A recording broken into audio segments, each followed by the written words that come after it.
Hello, this is the light at the end of the ocean.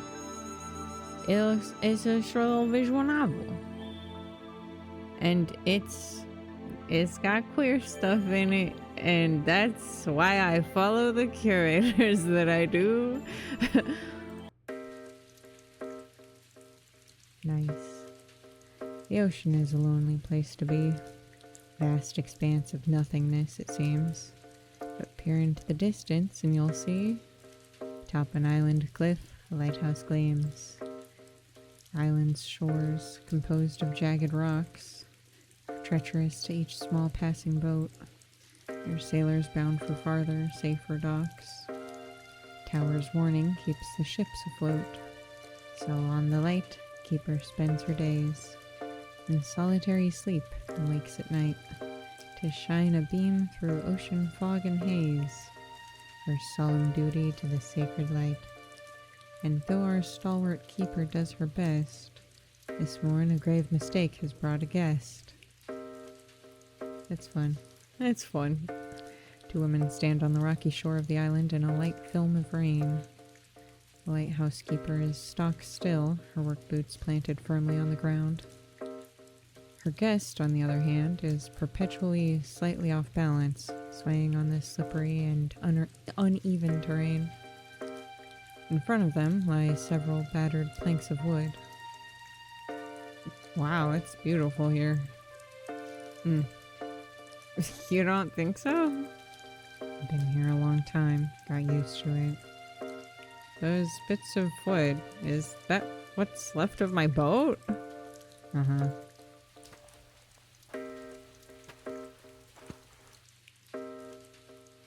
It was a wooden boat? I guess so. Was it like a canoe or something? Right. I guess you didn't really see it. I can imagine canoeing. I think that's something I've done before. On holiday, maybe? Not sure why I would do it alone, though. Hope it comes back to me soon. Should.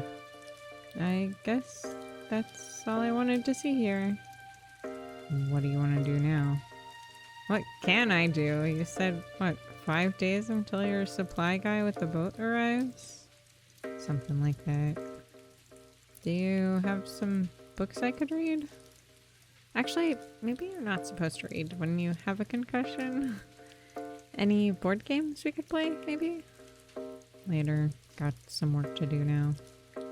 Work? Isn't your job being a lighthouse keeper? What work do you have during the day? General maintenance and things. Right. Well, I guess I'll figure something out. This way. You turn back towards the weather-beaten lighthouse that looms over them from an outcropping of rock and brace themselves to climb the slick stone steps that lead to its old oak door. Title. Oh! Wow, that's a very glaringly teal thing you've got there. It's a nice cozy little kitchen. I think I might have had an apartment a little like this once. Or maybe I just wanted one. My is on the top floor, obviously. Make yourself at home. Appliance, that's the word I was looking for. Yeah, guess I will. Not that I know what being at home is like right now. Oh, that's right. It's also point and click. Look at this hideous teal appliance. Is this a real wood-burning stove? Don't think I've ever seen one except in movies. Guess it's hard to get electricity running on a rock in the middle of the ocean. Yeah. Blueberry, raspberry, ginseng, sleepy time. Oh, teas? A lot of different flavors here. Must be some of the supply crates the guy in the boat brings. Picture of the place that you're at. Fascinating. go upstairs. Oh my god, you got really close to that mirror, homie. Wow, I am not looking great. Who put these little band-aids on my face? Not that I can remember what I normally look like, but hope it's not quite this bad. What are you talking about? You look hot. What's this doing here? Looks like a ticket for a bus tour. Can't imagine there are any of those around here. Memorial Day tours. Oh, Ireland. Looks like the tour starts at the Europa Hotel in Belfast. Guest peers more closely at the ticket, searching for more information, but the majority of the lettering is illegibly smudged. She moves to replace the ticket on the nightstand. She feels a sudden jolt of warmth in her fingers where she touched it, and her vision swims into nothingness. Uh-oh. No. Oh. What? Two women step onto a tour bus a few minutes apart. The wistful wanderer makes herself comfortable in a seat towards the back. Through the window, she sees the ornate facade of a large hotel. The tender-hearted tourist takes time to examine all of her seating options before approaching the woman in the back. I have to think of a third voice that suits you.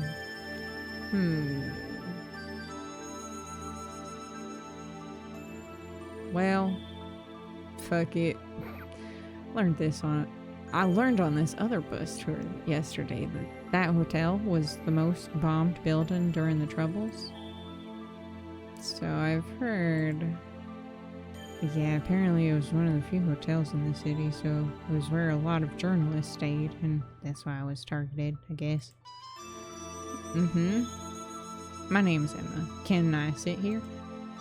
Sure. I'm Mira. Mira? I should look that up. I should look it up just in case Just in case I really fucked that up. Name. Pronunciation.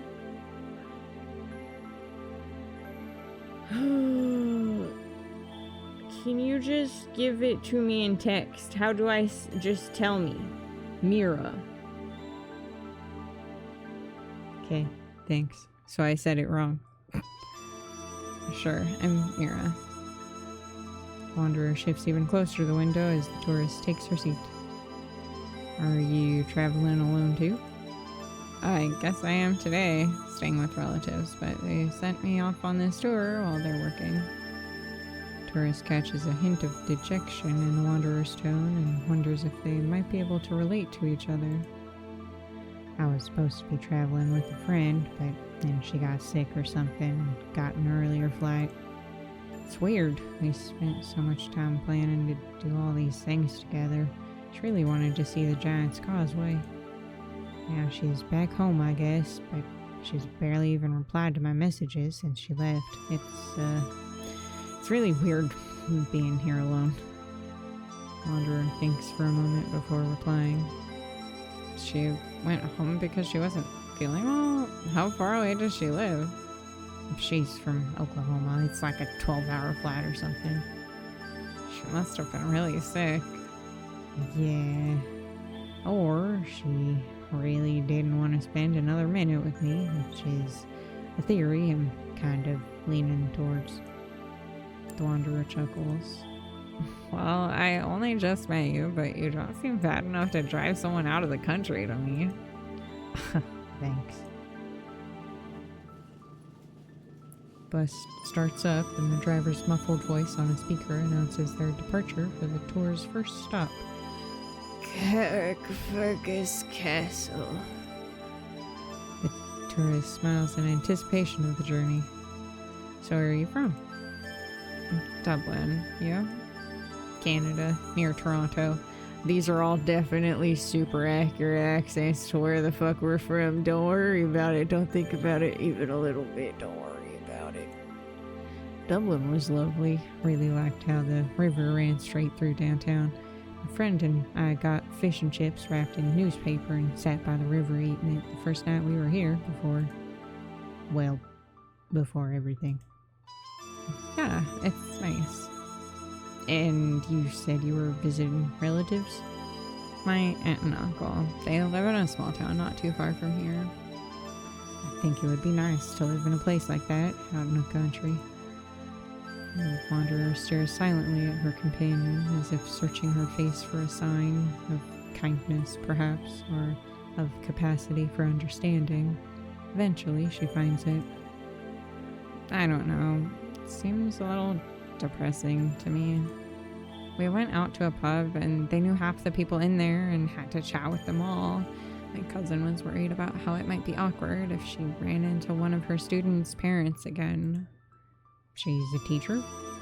Her and my aunt both. They live together and walk to work every morning. And my uncle works some kind of office job here in the city. He drove me in today, and the traffic was awful, and the songs on the radio are repetitive, and I don't know how he deals with that. It's his routine every day. I know what you mean. I don't want my life to become mundane like that either. Guess that's why I try to travel when I can. I don't know if any of us can avoid it, though. We have to get a job or else we can't afford anything, and how many jobs are actually interesting?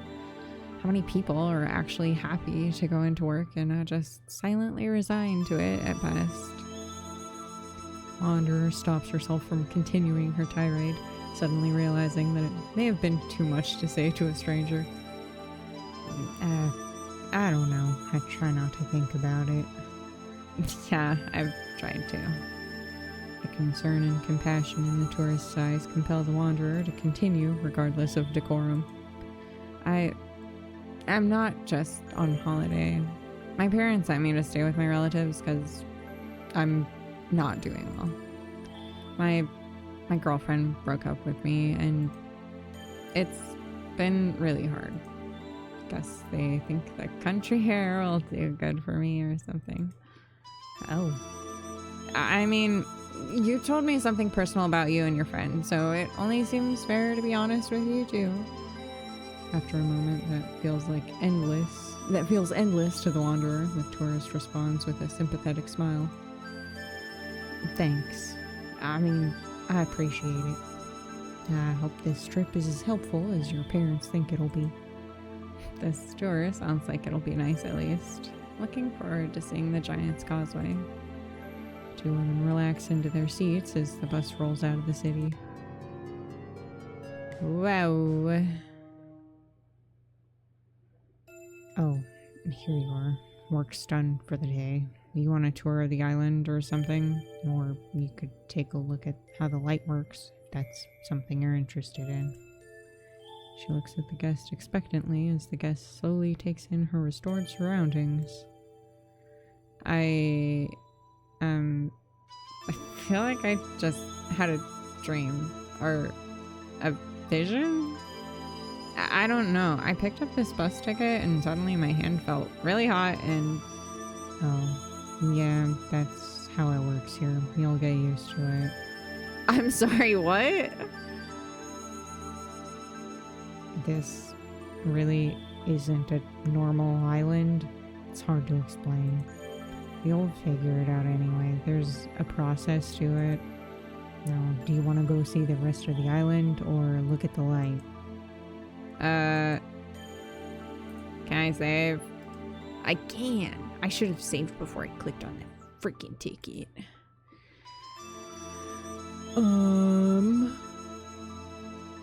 Let's explore. I guess I want to go see the rest of the island. Alright, you go on ahead. See you outside. Bus ticket hauler. That one's new. Huh? Keeper joins her guest outside the lighthouse, locking the old oak door behind her. The rain of that morning has finally stopped, but the wind has picked up and the guest rubs her arms to keep warm. You've already seen the North Shore where you crashed. This way's the south. She leads the guest in the opposite from the stairs they climbed before, down a much shallower slope towards the opposite shore. Not really much to give a tour of, is there? I mean, it's a pretty small island. Yeah, well, still pays to know your way around. You must know it pretty well. How long have you been here? I don't know. What? You don't know? It's a joke. It's just been a really long time and it's not very interesting to talk about. Right. Well, good talk. They descend the hill in silence apart from their footsteps. Keeper's heavy and even, guests lighter and more irregular as she struggles to keep up. Before too long, they arrive at a rocky shore similar to the one on the other side of the island. The only notable difference between them is that rather than a smattering of pieces of wood on the rocks, this side has a neatly constructed dock stretching out into the water. This side of the island is much safer for boats to dock. So this is where the supply guy will turn up? Maybe. Depends on which side of the island he's coming from. And over there is the archive. The archive? Oh, a hobbit house. Oh my god! Guest turns to where the keeper is pointing and sees a small cottage, half embedded in the hill so that it's barely visible from the other side. Archive of what? Whoa, the day changed. You can see when the archivist gets back. Should be soon. It's getting late though. Time to turn on the light. Oh, wow, sunset came so quickly. The hell?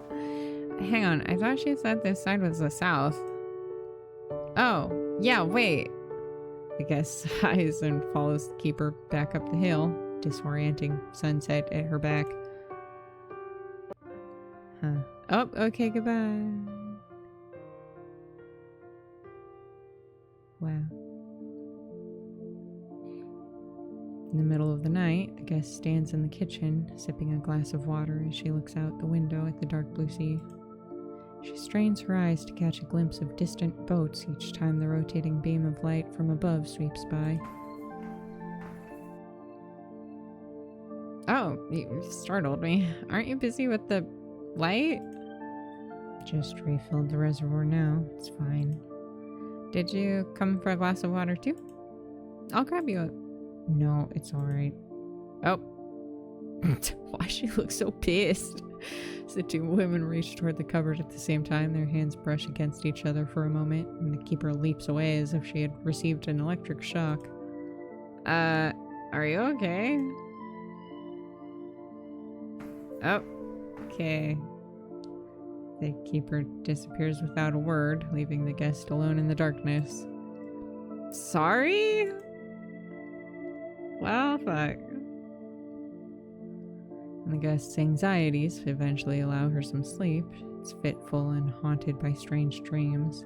The only detail she remembers upon waking is an image of two giants locked in mortal combat while balancing on basalt columns rising out of the sea. That and a glimpse of a man with a scepter and wide-brimmed hat giving her a quizzical look and stating, "You shouldn't be here." The strange man dissolves as the guest is awoken by footsteps coming from above. Half asleep, she hears the keeper muttering something nonsensical to herself as she passes through on the stairs. I have to go out there and tell that snake-obsessed creep that his golden sandals look stupid. Always showing up here just to... Too tired to be curious, the guest rolls over and goes back to sleep, awakening again later on to sunlight flooding the room. Later on to sunlight flooding the room. I understand how sentences work. She stumbles out of bed and looks for the keeper, reasoning that company, however standoffish and strange that company may be, is preferable to solitude in this bizarre new world. Hello? Not in here either. Maybe she's outside? What the fuck? Guest struggles in vain to open the lighthouse's towering oak door. What? I'm locked in? What? Why would she... What? Why would a lighthouse need a door that locks from the outside? What the... She begins to search the room for any hope of escape. I mean, there's windows, no? What if I look at these again? Nothing in here apart from a bunch of different kinds of tea. Probably be a clever place to hide a key, but I don't see anything. Nothing in these crates except food. Okay. Well. I wish I could just look in the mirror and then find what I'm searching for in my friggin' pocket. Is that a reference to something? Why do I remember that? Nothing under the pillow or anything. Bus ticket from yesterday. What was going on then? She didn't drug me or something, did she? Upstairs. Oh, if she was gonna hide a key, it would make sense for it to be in her room, right? Nothing behind the books. Nothing in the pockets of any of the clothes. Oh, this looks really old. I wonder who these people are. Maybe her grandparents or something? Seems like it was taken at a party. As the guest examines the photograph, she feels a familiar warmth in her hand and loses sight of her surroundings again. Huh. Oh. Distressed debutante stands on the balcony, struggling to light a cigarette with shaking hands. From inside the house, a brooding bachelor calls her name. Rose? Rose! Bachelor emerges onto the balcony. He stops short of joining the debutante at the railing, instead lingering by the door. There you are. Are you alright? What do you think, Edwin? She addresses him without turning around.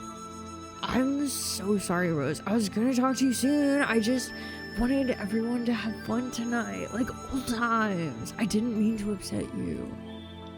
But you know that I can't marry you, Rose. And why not? You know what I am. Huh? Of course I know that. I've known that you were in love with Cecil, ever since you introduced me to him, the way you looked at him. But what does that matter? The man takes a step towards his friend. I can't change, Rose. I didn't expect you to change. I thought we could be happy in a way. Happier than some couples I've met. You could be happy with a man who can't love you, not in the way a husband should. Plenty of women's husbands don't love them. You would at least like me. We'd have each other for companionship. But you could be so much happier than that, Rose. You could find someone who really wants to be with you. The debutante whirls around to look the bachelor in the eye for the first time. You think it's any easier for me? You think I'm any different than you? I know you are. You love me, don't you? But you're the only man I've ever... Everyone else is... I know it doesn't seem that way now, but if you love me, you can love another man someday. You can be happy, Rose, so much happier with someone else. Besides, I was called up yesterday. Oh. A single tear escapes the woman's eye in the heavy silence. But you'll fight it, won't you? What's the use? They haven't let any of us escape from it so far. But you won't go to war. You can't. No, I have another plan. I've been thinking about it a lot, really. But I'll tell you later. Come back to the party, Rose. It might be the last time we all see each other for a long time. The woman makes an earnest attempt to smile as her friend leads her back into the house. What the hell? Wait, why am I in this room now? Are you ready to... There you are. What the fuck is going on? Sorry. Why did you lock me into the lighthouse today? And what's happening with these weird visions? Are you causing them somehow? The guest advances on the keeper despite her disorientation. No, it's just... You were locked in? The keeper stands her ground, apparently unconcerned by her guest's aggression. Like some kind of prisoner! That shouldn't have happened. Damn right it shouldn't have. No, it wasn't intentional. Things just happen here sometimes. You've probably noticed that already. I've noticed this place is really weird, yeah? You must have been really worried when you were locked in. Yeah, I was. Where were you? Just walking around the island. Sorry. You weren't supposed to be locked in. I didn't mean to. Well, thanks, I guess. I guess let's go of some of the tension in her body, but not without some lingering wariness of her companion. You still haven't seen how the light works. No. Want to do that then? You're not even gonna explain? Yeah, why do I even try? Of course you're not. There's a process to how things happen here. Trying to explain prematurely won't help anyone. It'll all make sense before you leave. I guess shakes her head in resignation. I guess all I can do is take your word for it. Please. Yeah, whatever. You seem genuine enough. I just wish... It doesn't matter. Show me the light. Thank you. Go ahead. Meet you there. Why would he lock her in? What's the point of that? What an awful... Huh? Keeper arrives at the top of the wooden ladder to see the guest marveling at the giant lantern that dominates the room.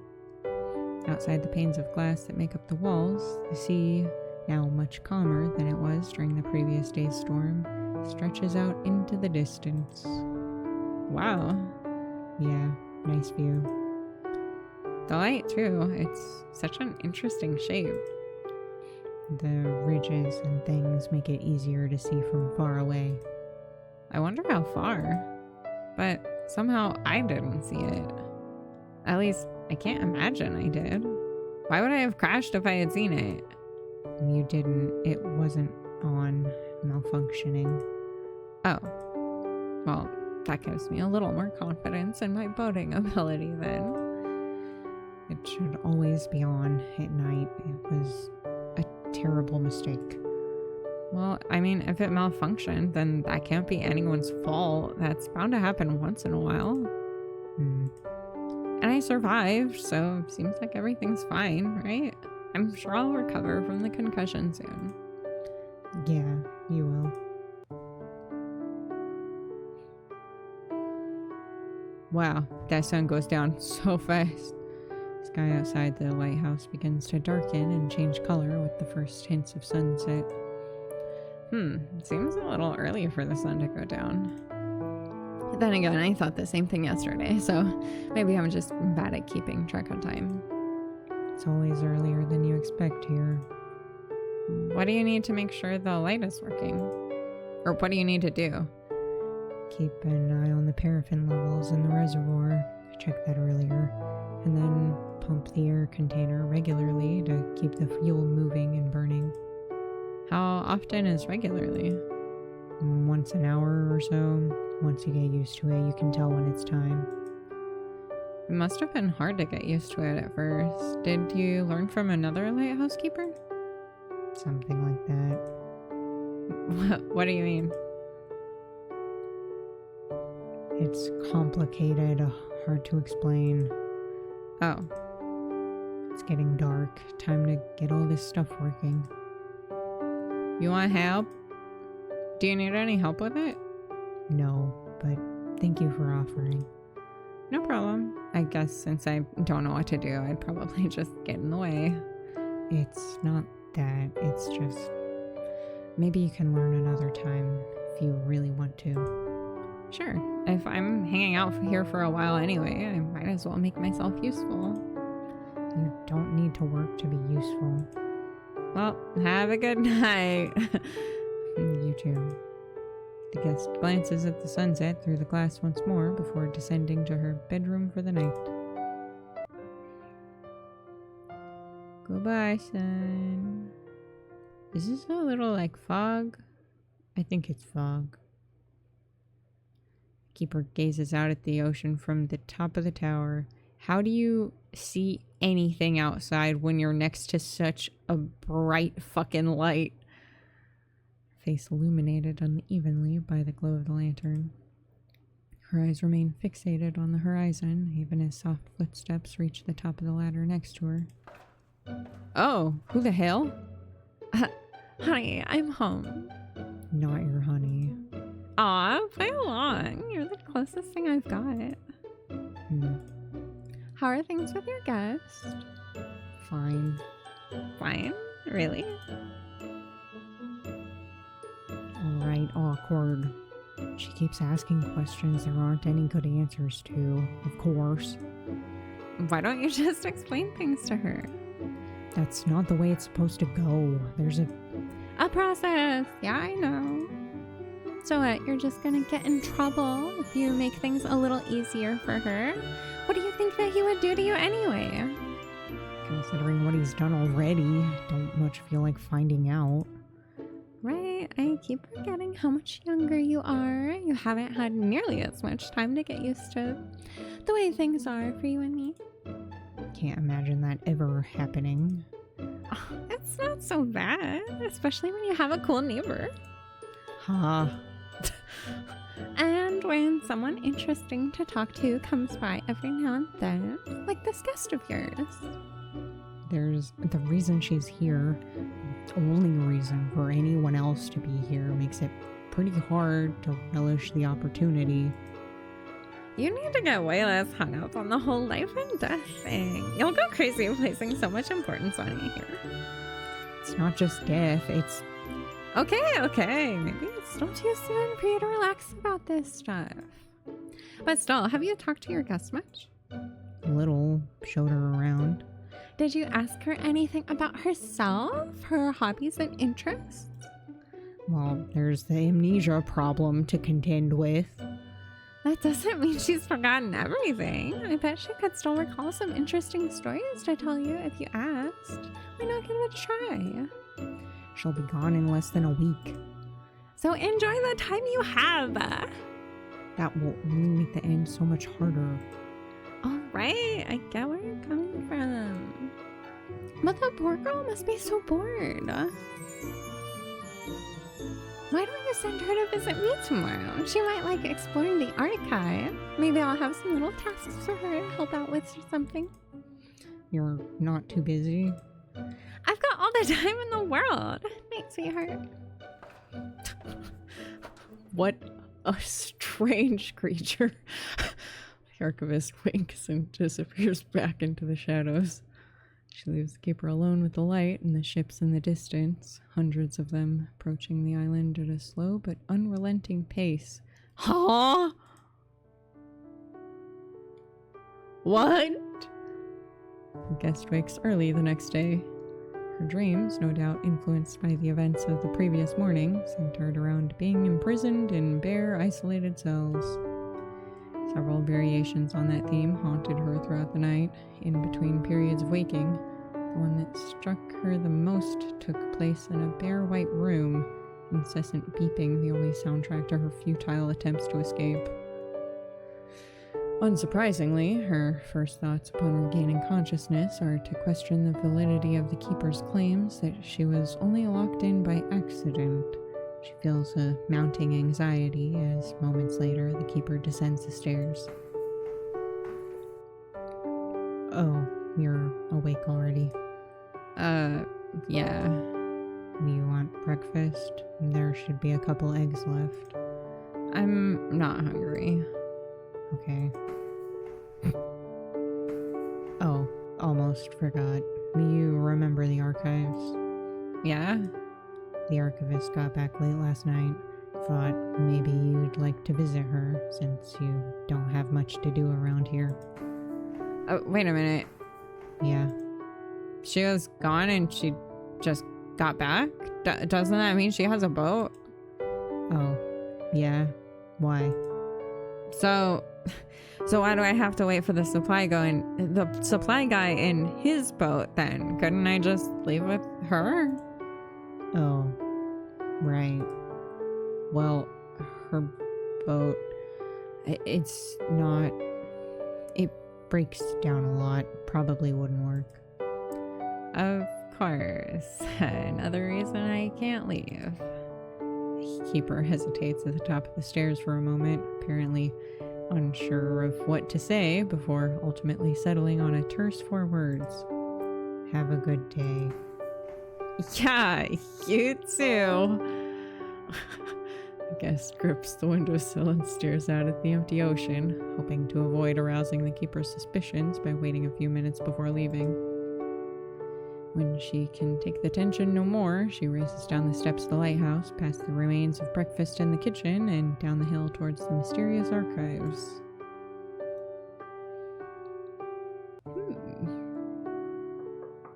Hello? Anyone there? No one seems to spend much time actually inside their freaking houses here, which is pretty weird considering how few places there are to go.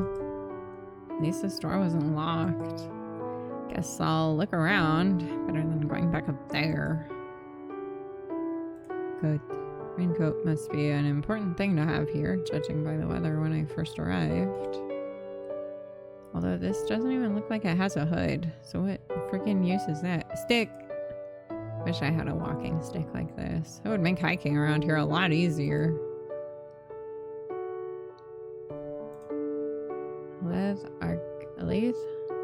Island Archives. Well, at least I have something to call this place. Can't say I've ever heard of it though. Then again, maybe I have. Who knows? Ah, beans. Hold on.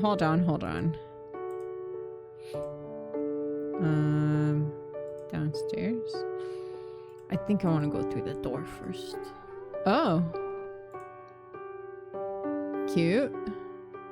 What a nice old-fashioned painting. It looks really realistic. These 3 women seem to be sewing something. Well, sure. I guess sure. Sewing something. One of them is unspooling the thread. One seems ready to cut it. I guess the one in the middle is measuring it? Totally. This is a fun little mirror. I think I've seen a sewing machine like this. Maybe my mother had one? Grandmother? Is that candle? Ah, fancy. Is this the archivist? She clearly really likes pink. So likes pink. You can tell by the singular pink thing that she has in here. It's definitely her favorite color. Necklace with an L on it. Wonder if the archivist's name starts with an L. What's this doing here? Looks like one of those wristbands that give you at big events, or at the hospital, I would have said, rather than that, but okay. Hospitals. Just like the bus ticket the guest found in her bedroom. I should have gone downstairs first. Most of the letters stamped onto the wristband are smudged and blurry.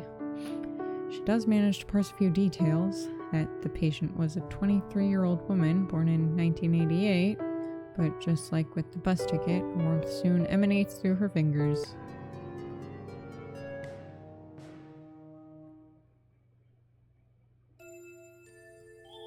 Wistful wanderer lies on her back in a hospital bed, enclosed by unadorned off-white walls. Unfocused shadows come and go from the room as the unrelenting cycle of time casts changing patterns of light on the wanderer's haggard face. Shadows whispers echo and layer over each other, cacophony of fear and misunderstanding. I thought she was seeing a therapist. Why didn't that help? Uh-oh. She was so excited about going back to university. Thought she was doing well. Why would you do something like this? Why didn't you tell us something was wrong? What did we do wrong? Never thought this was serious. How could I have known? Did I fail her? How can we help if you can't tell us what's wrong? Can you at least try to explain it? Why won't she talk to anyone? Does this have something to do with that friend of hers? How hard can her life even be? She can't stay here forever. What do we do? What can anyone do? Why don't you go stay with Aunt Mary for a while? It's nice and relaxing out in the country where she lives. It'll be good for you. Yike. Oh shit. Hello there. The first thing the guest sees upon returning to consciousness is the archivist standing in the doorway. Whoa. You okay, honey? The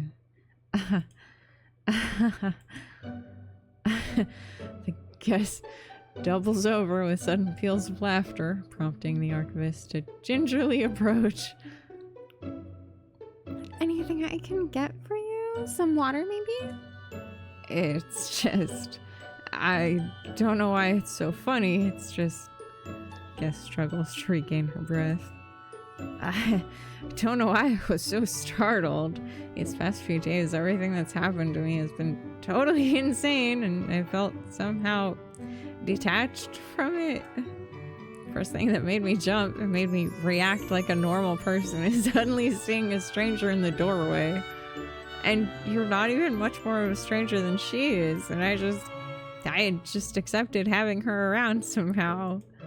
Just hit me all at once, I guess. How weird everything is. How weird I am for the way I've been dealing with it all. Archivist pats the guest's shoulder. I don't think your behavior is particularly strange. Not when you have a concussion, and... Do I have a concussion? Of course you're not going to answer me either. Of course. Guest laughs again, more sardonically this time. The archivist waits for her to finish before affecting a smile. Would you like something to drink? Tea? Coffee? The guest sighs. Fine, tea would be nice. The guest sinks into the oversized pink couch while the archivist busies herself in a small corner kitchenette. Do you want any milk or sugar? A little bit of milk, thanks.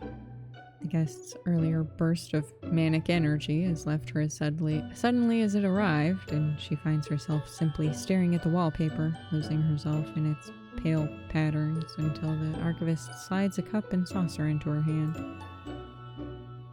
Thank you. Feeling better now, honey? A little. The smell of a nice pot of tea always makes me feel better. Did you want to ask me some questions now?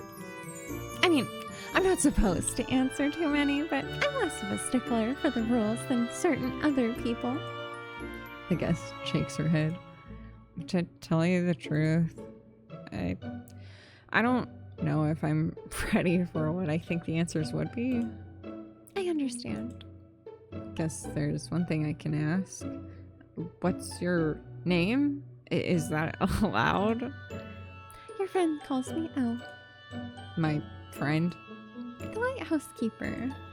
She's not my friend. Oh, she cares about you, you know. But things are complicated for her.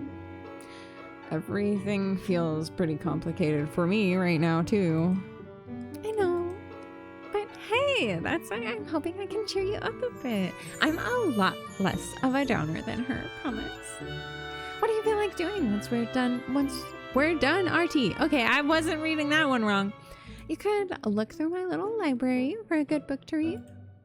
Ooh, or you could help me out with some filing downstairs. Maybe I'll catch a sneak peek of some scandalous secrets. What do you say? I'd rather look for a book. I think I'd like to look for a book to read. I feel like it's been a long time since I read a book. Great. Well, we'll sit and enjoy our tea, and then I'll show you where the books are how the books are organized.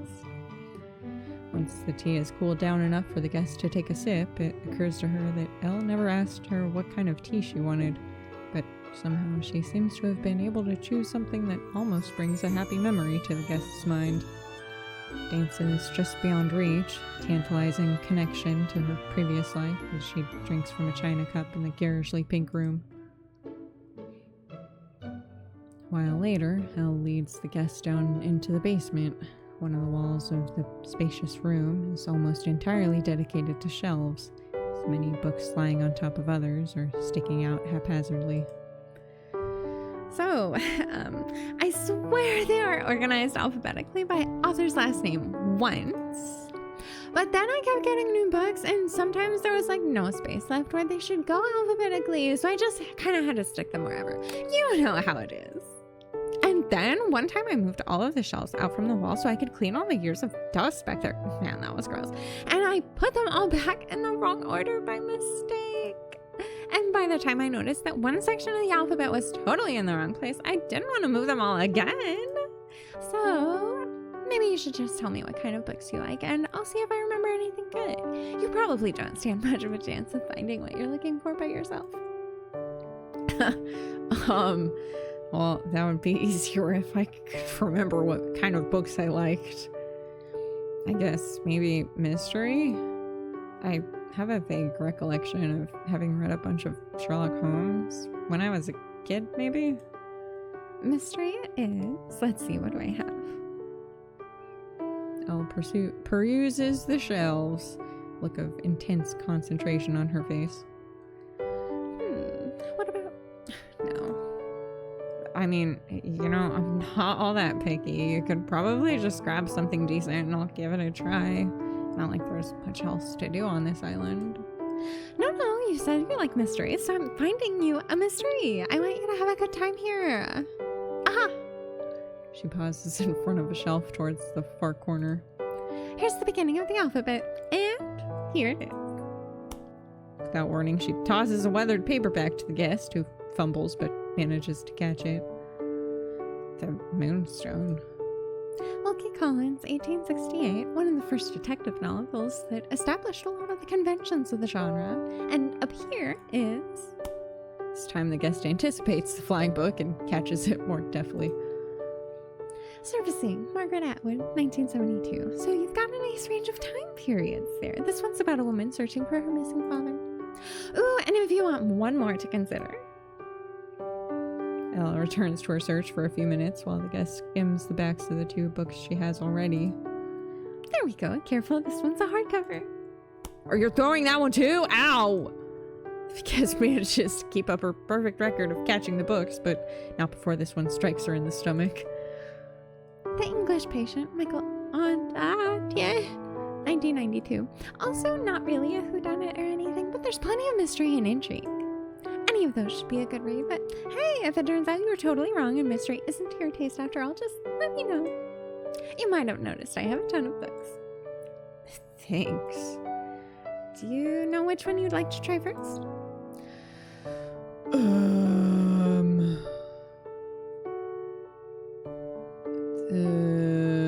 This one? I guess?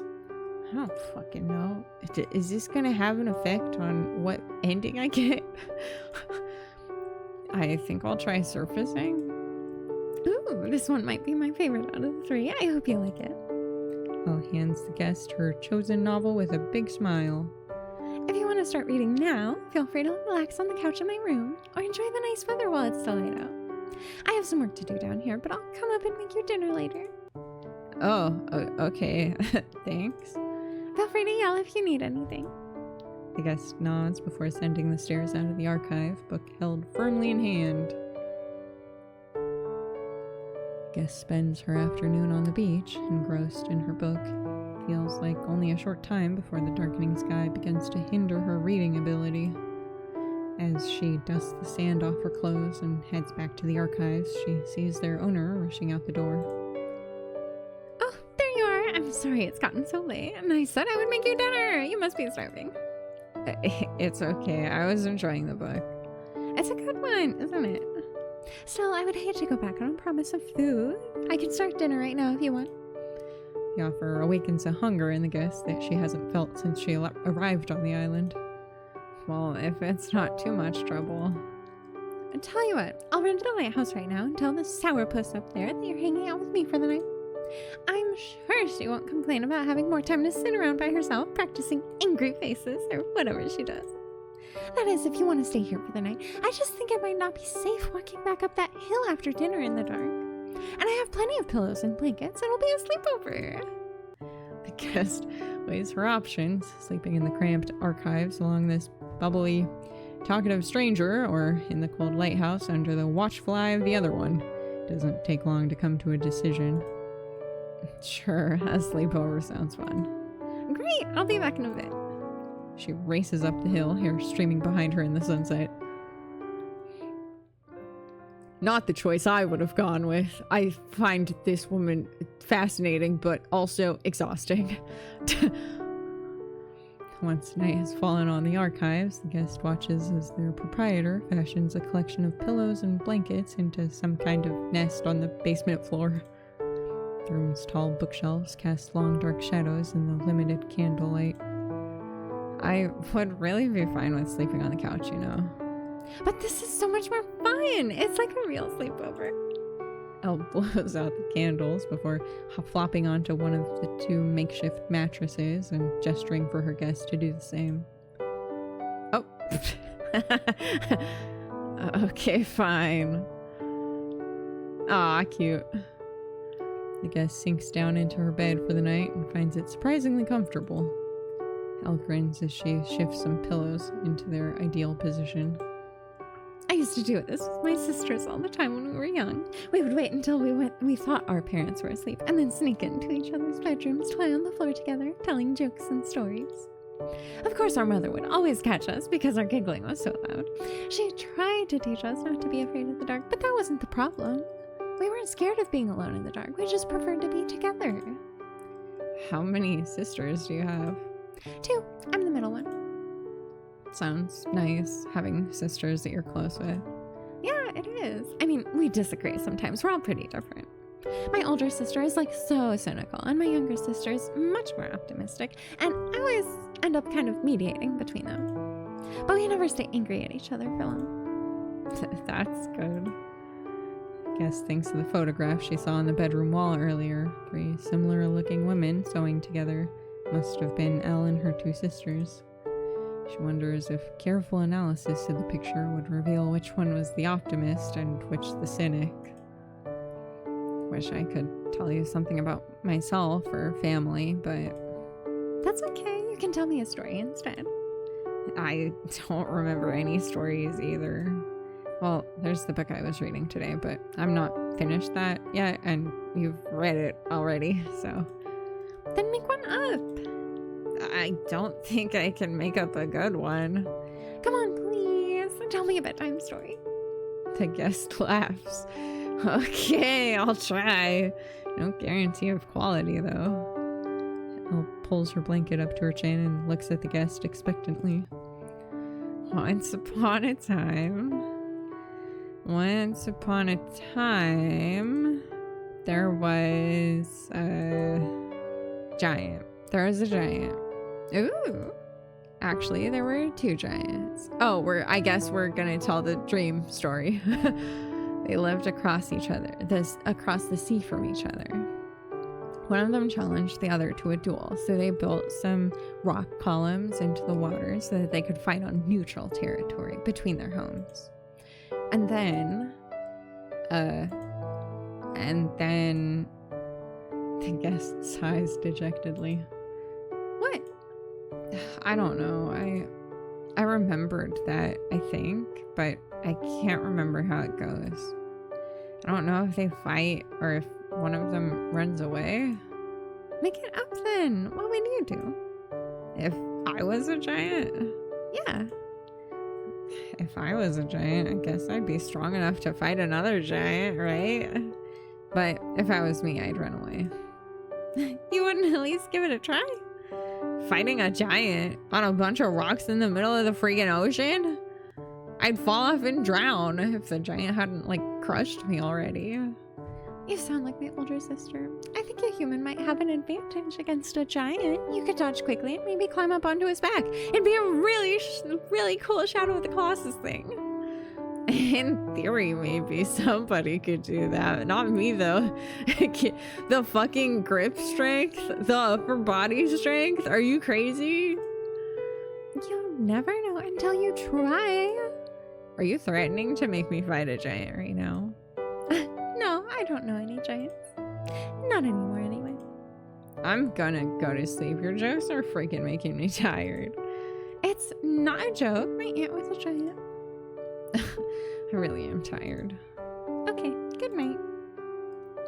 The guest rolls onto her back, looking up at the stone ceiling of the archives. For a moment, she imagines that she can see right through it, all the way to the canopy of unfamiliar constellations above. Thanks for letting me stay here. I feel a lot more comfortable here than up there. The guest turns back to the archivist and sees that she's already half asleep. A sliver of moonlight shining through the basement's small windows illuminates her face, framed by her long hair spread out across the pillow. Good night, Elle. That night, the guest dreams of an infant visited by 3 women in long flowing dresses. The middle of the 3 women is dressed in white. She smiles as she lifts the child into her arms and looks into its round, unblinking eyes. To her left, a radiant woman in blue also gazes lovingly at the child. To her right, a stern woman in green remains a step back, her face partially obscured by shadow. As the woman in white extends her arms to offer the child back to its nervous mother, the scene fades and the guest wakes up. She is back on the floor of the archives, where Elle had been sleeping. There's now only a disheveled pile of pillows and blankets. Shivering in the chilly basement, the guest wraps one of her own blankets around herself before ascending to the main hall. Hello? Elle? She raises her hand to knock on the bedroom door. Something catches her eye. There's a note attached to the inside of the front door in ornate looping handwriting. Gone fishing, back soon. Alone again, of course. She sighs and looks around. Guess I'd better try and find something interesting to do. I mean, we still have the book, no? You wanna look at the coat again? It's a pretty nice coat. Maybe she has another one of these that I could borrow.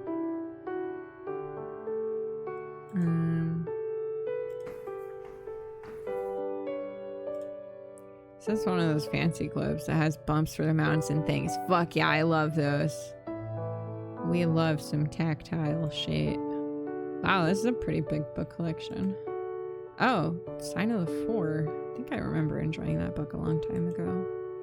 As the guest opens the book up.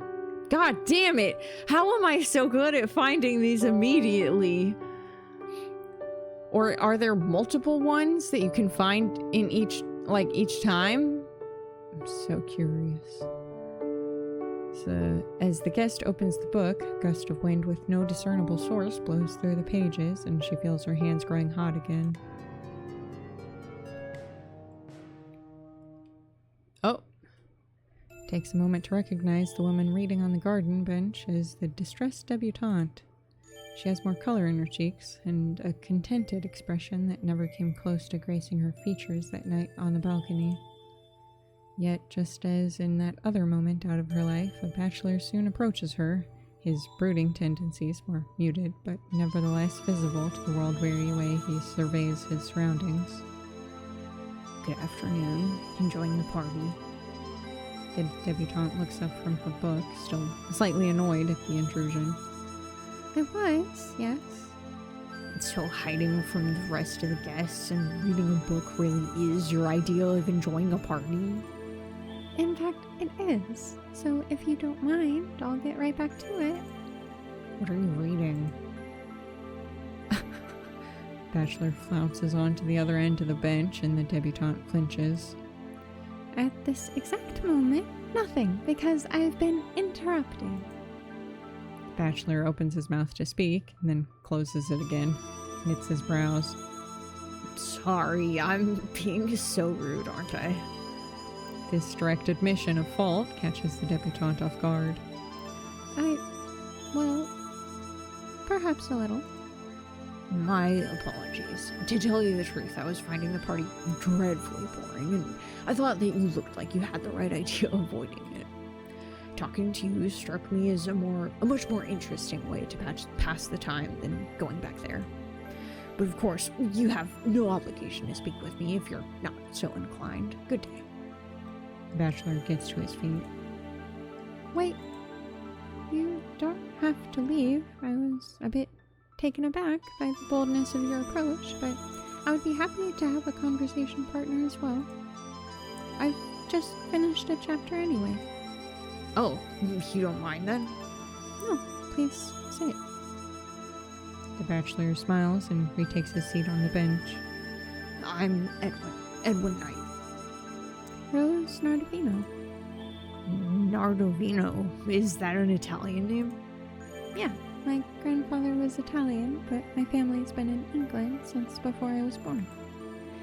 And it's the sign of the four. That's what I'm reading. Oh, that's one of Arthur Conan Doyle's Sherlock Holmes novels, isn't it? Is he still writing those? I remember hearing about the great detective's celebrated return from the dead when I was a young lad. My mother quite enjoyed reading the stories in the Strand. Yeah, I didn't start reading them until recently, but they're very entertaining. I've heard Doyle might serialize a new novel soon. Well, I hope you enjoy it if he does. I can't say I'm much of a mystery reader, though. What genre do you prefer? I prefer stories that are more stark and realistic, I suppose. Descriptions of the struggles of daily life without things wrapping up nicely in the end. Well, to each his own, but I prefer to read as an escape from the struggles of daily life. Understandable. The real world does seem a bit too bleak lately. Indeed. Edwin gazes at the flowers in the garden, deep in thought. Alright, here's a question for you. What would your perfect life be like? If there was nothing to hold you back, what would you do? Rose responds to her companion's query with a quizzical expression. I'm sorry, is that an odd question? No, not at all. I mean, it's a much better conversation than I'm used to from the suitors my parents introduced me to. I suppose a beautiful woman like you has many suitors? Unfortunately, yes, but they're all dreadfully dull. If you could forget about them then. They would never bother you again and your parents didn't have any expectations of you. How would you spend your life? I suppose... Rose ponders a moment. Suppose I'd like to be a lighthouse keeper. Edwin cocks his head to the side, intrigued. A lighthouse keeper? Sounds like a lonely existence. Perhaps, but I like the peace and quiet, and I like to help others. I wish I could have a useful career of some sort, doing something beneficial. Lighthouse keepers are important. They keep ships from crashing into the rocks. I think that would be perfect for me. A job where I could be helpful, but I would also have a great deal of time alone to read my books and think. Well, when you put it that way, it does sound like a nice life. What about you, Edwin? What would you do if you were free of the fetters of society? Edwin leans in conspiratorially. Well, first I would throw a lot of parties, and I wouldn't invite anyone who's at all boring or irritating. No matter what anyone says about no matter what anyone else says about who's important and with whom I'm expected to make connections. It wouldn't matter what race or religion my social class my guests were, as long as they were intelligent, interesting people. And we'd all get together to have a few drinks and talk about our opinions on, well, everything. Literature, philosophy, politics. We might disagree, but we'd all be polite about it and stay friends. How very idealistic. I might like to attend these parties of yours once in a while, when I go on vacation from the lighthouse. You would certainly be welcome to. Rose and Edwin look into each other's eyes, both of their minds filled with dreams that, for just one moment in the garden, feel like they could be real. But almost simultaneously, the two new friends remember what's possible in their lives and what's not. I should go. My father absolutely detests me slipping away from social gatherings, so... Yeah, you're right. We should both go. Well, Right. Edwin immediately drops back down onto the bench. I'll wait a few minutes. We wouldn't want anyone seeing us returning to the party together without a chaperone, would we? No, we would not. Rose turns to walk away. Rose. It's Rose Nardovino, isn't it? She stops in her tracks. Yes. I'll call on you one day, if your father will allow it. You're unlike any woman I've ever met before, Rose. She smiles, the spring breeze gently blowing through her hair. And you are are unlike any man I have ever met before, Edwin.